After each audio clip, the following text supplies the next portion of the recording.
checking out my Fernandes guitars.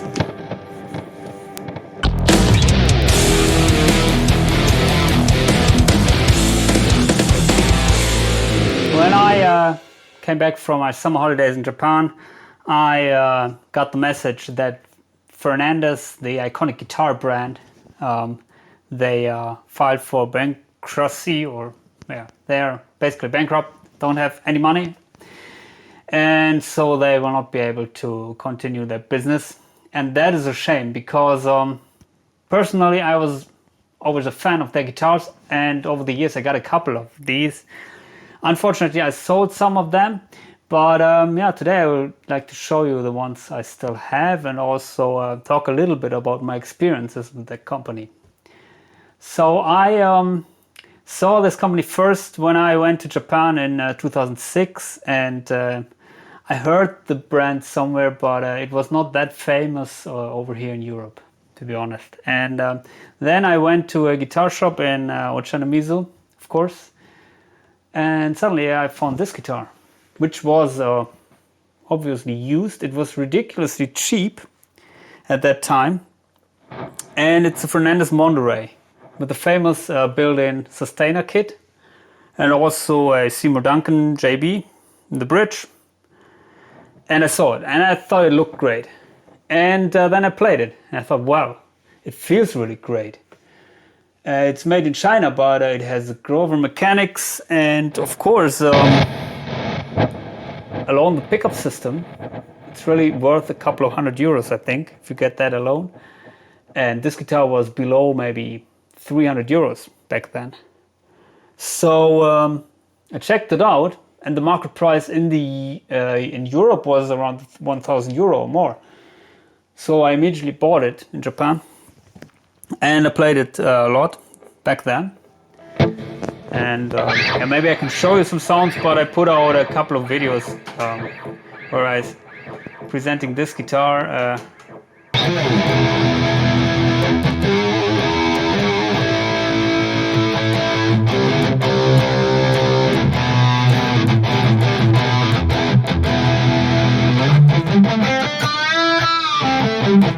Full and rich.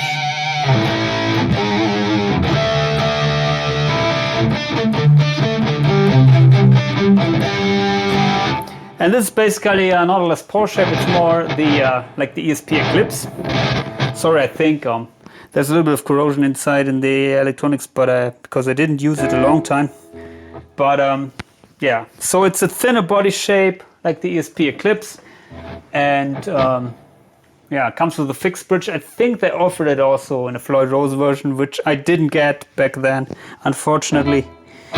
And also in red, which also I didn't get.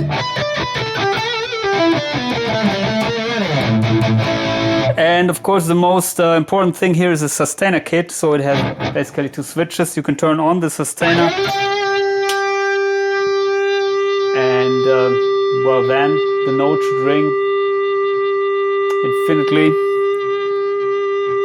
except the battery dies, but yeah, it works, as you can see.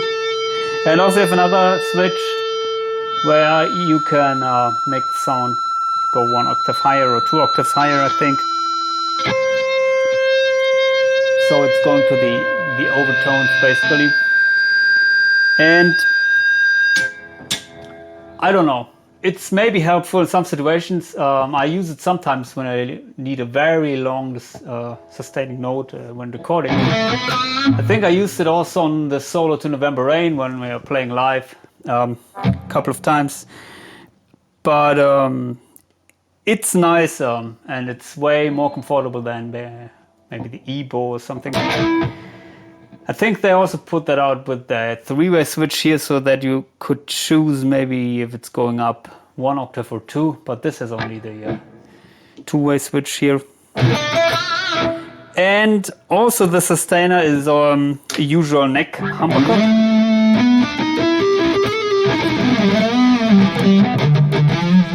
So what it does is basically it's using a magnetic field to keep the string ringing. So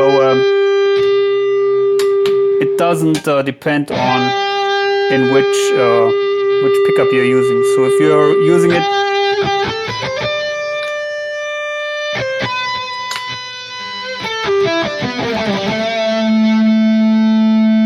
okay.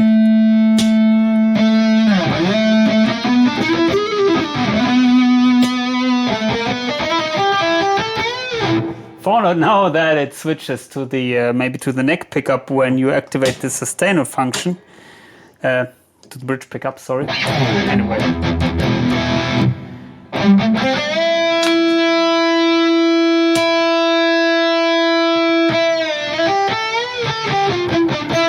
Actually, I don't know. Think so, but okay.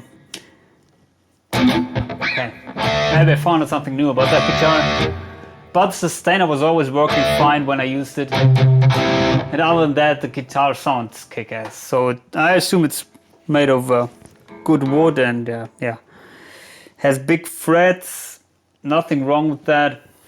So yeah, that was my first Fernandes guitar. And the other one, which I still have, let me get this.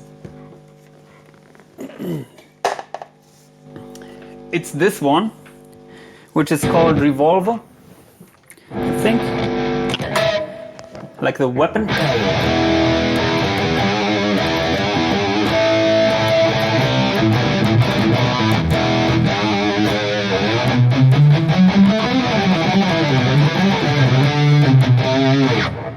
And this one is, it was even cheaper. It was maybe around 200 euro when I bought it. I guess it's also made in China, because I think when I was in Japan back then, when I got it, they had to order it from the Chinese factory. And yeah, it has a bolt-on neck and it has a Fernandes licensed Floyd Rose, which is maybe not the quality like the 1000, but I never had any problems with these. And also it comes with jumbo frets, reverse headstock, as you can see. And I changed the pickups because the pickups were a little bit weak.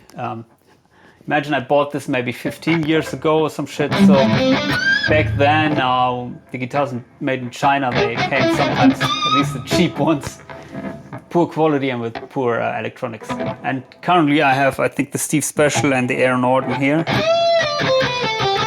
But I was comparing this guitar, as far as I remember, to the well, the Ibanez guitars back then, the RGs in that price range, around 300 or 400 euro. And I decided to get that because it felt more, well, it felt better. It doesn't come with fancy bindings or some shit like that. Instead, it has a classic neck. The frets are all perfect in my opinion. And also it sounds kick-ass here, like a way more expensive guitar. Let me play a little bit because I didn't play that a long time now.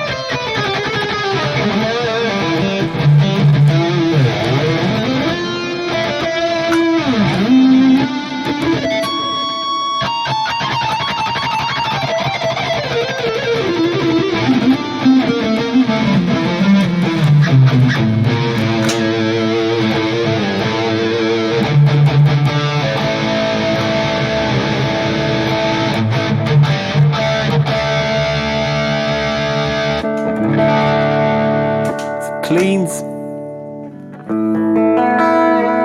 I think I didn't install the switch option here.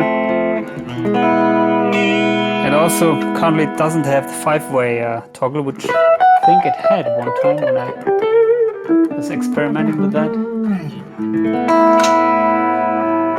Anyway, it sounds great to me, and yeah, really nothing wrong with that. And you have to imagine this was the cheapest version of the revolvers. So they had a more expensive version with the specs like the Monterey, which I showed you, with the sustainer kit and Seymour Duncan pickups and shit like that. But also with these low budget guitars. Even back then, they were great. So yeah, that's it for which guitars I own now, but I had a couple of other Fernandes guitars and I found this, which is the Fernandes product line from Japan, back in 2007. And let me put away the guitar, and maybe I would check out if I can find the ones which I owned. So one time I had, I think, their PRS model, PRS style model. It's here. This one. And that was also with the sustainer and the Seymour Duncan. And I here have these. You had these two options. I was choosing this a transparent black color, and also I think it came with a Seymour Duncan custom pickup or some shit, not the JB, as far as I remember. I sold that to a lucky guy in Germany, I think, who was really happy because he could get a Japan only guitar for free. Not for free, of course, but for small money. And they offered also here, it was called the APG 85S, and they also had some cheaper versions, which I didn't own, the APG 55. You can see here tobacco sandburst in black. And also they had these kind of HSS or Strat models here. These ones I didn't own. I was owning a Strat, like a traditional Strat copy, which had the 3 single coils, and also, let me see if I can find it, I think a kind of unique tremolo.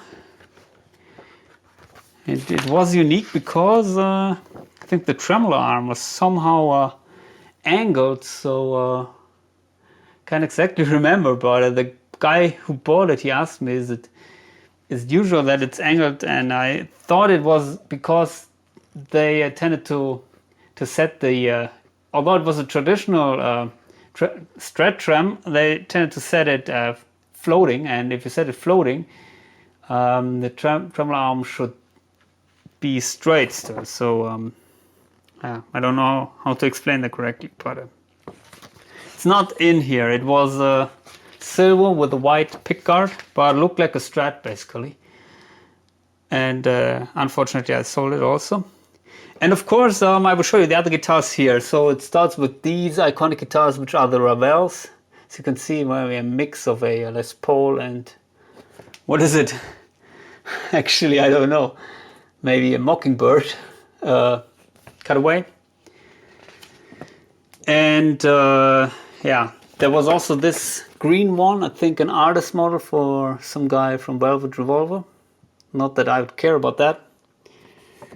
And also some other ones, which you can see here with the sustainer kit, with also 3 pickups. Yeah, but I think they were only sold in Japan, these models, because I never saw them here. Only maybe only this version maybe of the Ravel I think you could get in Europe. I don't know about the US, sorry.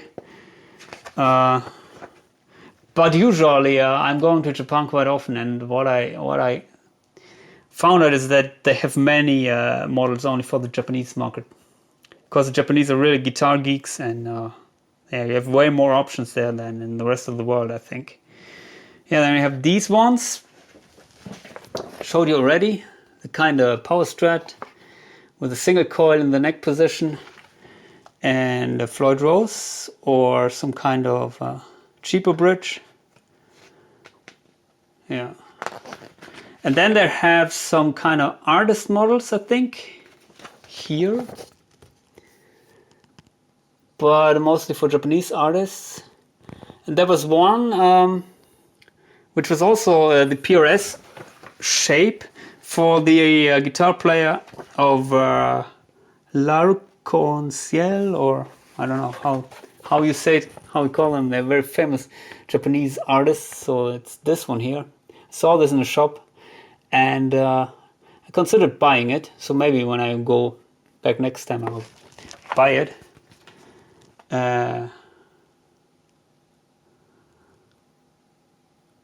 Actually, I don't know if it's this one, but I think so. And yeah, some bass guitars. And what do we have here? Here you have the Bernies, which are also, I think, related to Fernandes somehow. It's basically their Les Paul copies. And also RGs. Here you find any kind of Les Pauls here. So like the juniors, but also the ones with the pickguard, the traditionals, and also some fancy mirror Les Pauls.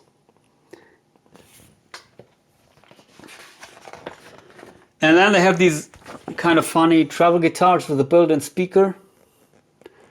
They look goofy. Never tried these out, but they were all over Japan, I remember.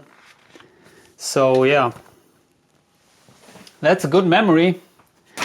And yeah, to me it's really a shame that Fernandes will quit. Of course, they're iconic, but especially for me, as I owned a couple of their guitars and I was never disappointed. Yeah, I can't say anything bad about that.